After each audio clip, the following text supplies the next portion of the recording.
High বন্ধুরা, আজকে গুড্ডু কি করলো তা কিন্তু আপনারা শেষ পর্যন্ত দেখবেন।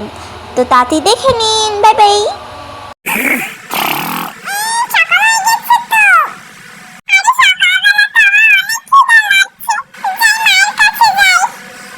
আরে গুড্ডু সোনা, তোর খিদে পেয়েছে? দাঁড়া, তোকে কিছু বানিয়ে দেই।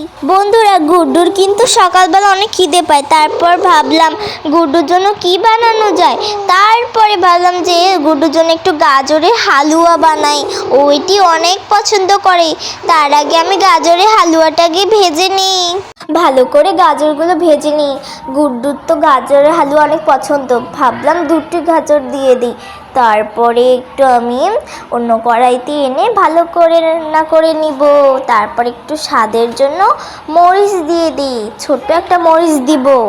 ছোট মরিচ দিতে হবে, গুড্ডুর তো একটুতেই ঝাল লেগে যায়। তারপর একটু টমেটো দিয়ে দিই যাতে অনেক স্বাদ লাগে, একটা টমেটো সসের মতো একটা ফ্লেভার আসবে।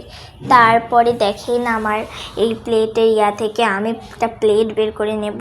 কিন্তু আমার তো গাজরের হালুয়া অনেক হয়েছে, কিন্তু এই প্লেট তো অনেক ছোট, তাই আমি এটার ভিতরে গাজরের হালুয়াগুলো ঢেলে নিই। তাড়াতাড়ি আমি গাজরের হালুয়াগুলো ঢেলে নিই, ওর মনে অনেক খিদে পেয়েছে।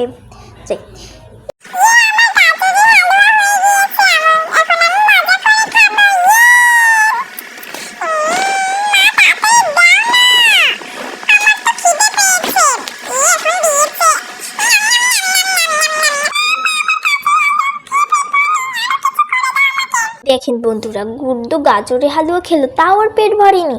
যাই হোক, যেহেতু ওর পেট ভরেনি তো এখন পেটটা তো ভরাতেই হবে ওর।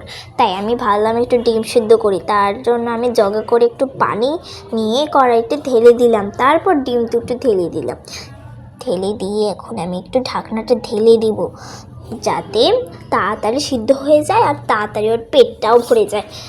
তাড়াতাড়ি অপেক্ষা করতে হবে। এই তো আমার হয়ে গিয়েছে ডিম সিদ্ধটি। এখন আমি গুড্ডুকে দিব। আরে দেখেন বন্ধুরা, আমার হাতে অনেক গরম লেগে গিয়েছে, কারণ ডিমগুলো অনেক গরম। তারপরে একটি বাটি নিয়ে আমি দিলাম, কিন্তু দেখেন বন্ধুরা, বাটিটার থেকে তো ডিমগুলো পড়ে যাচ্ছে। তো ভাবলাম কড়াইতে করেই ওকে খেয়ে দিই। আরে গুড্ডু, কই গেলি তুই? আরে গুড্ডু কই গেল? ডিম সিদ্ধ খাবে বলে কথা বলে আবার কই চলে গেল? আরে তুই কই চলে গিয়েছিলি? নিশ্চয়ই খেলতে গিয়েছিলিস, তাই না? ধর একটু পানি খা, না হলে আবার খারাপ লাগবে তোর। একটু পানি খেয়ে নে, ধর। চল, ধর পানিটা খেয়ে নে।